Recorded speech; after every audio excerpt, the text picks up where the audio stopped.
পাকিস্তান এখন আমাৰ ভাৰতৰ মানে শত্ৰু দেশ।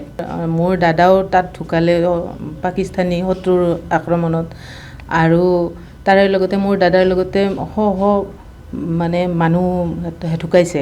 কিছুমানৰ ঘৰৰ মানুহবিলাক নোহোৱা হৈছে, যেনে মোৰ ভাই নোহোৱা হৈছে, কিছুমানৰ স্বামী নাই, পুত্ৰ নাই, এনেকুৱা মানে হেৰি হৈ গৈছে।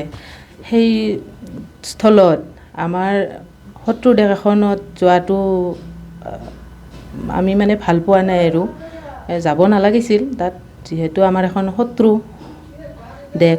তেওঁ শত্ৰু দেশ এখনত গৈছে, আমি শ্বহীদ পৰিয়াল হিচাপে আমি দুখ পাইছোঁ, যাব নালাগিছিল। এইটো কাৰণত মানে আমি মানে মৰ্মাহত হৈছোঁ। আৰু তেওঁ এজন যিহেতু নিৰ্বাচিত মানুহ হয়, গতিকে আমাৰ এই শত্ৰু দেশখনত যোৱাটো আমি ভাল পোৱা নাই, যিহেতু মানে চব ফালৰ পৰাই বৈৰী হয়। গৌৰৱ গগৈ একজন আমাৰ ভাৰতৰে একজন সাংসদ।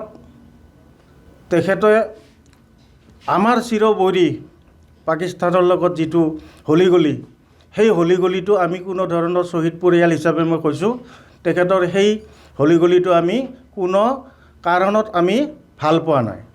তাৰোপৰি যিখন শত্ৰু ৰাষ্ট্ৰ, সেই শত্ৰু ৰাষ্ট্ৰৰ লগত ভাৰত ৰাষ্ট্ৰই কাৰ্গিল যুদ্ধত সগৌৰৱে যুদ্ধ কৰি আমি পাকিস্তানক হৰুৱাইছোঁ। কিন্তু আমি বিভিন্ন সৈনিকক তাতে আমি আত্মবলিদান দিবলগীয়া হৈছে। তাতে কোনোবা পুত্ৰহাৰা, কোনোবা মাতৃহাৰা, এনেধৰণৰ মানে হৈ গ'ল। গতিকে আজি গৌৰৱ গগৈ তাতে যিখিনি হলিগলি কৰিছে, গতিকে আমি শ্বহীদ পৰিয়াল হিচাপে আমি নিন্দা কৰিছোঁ।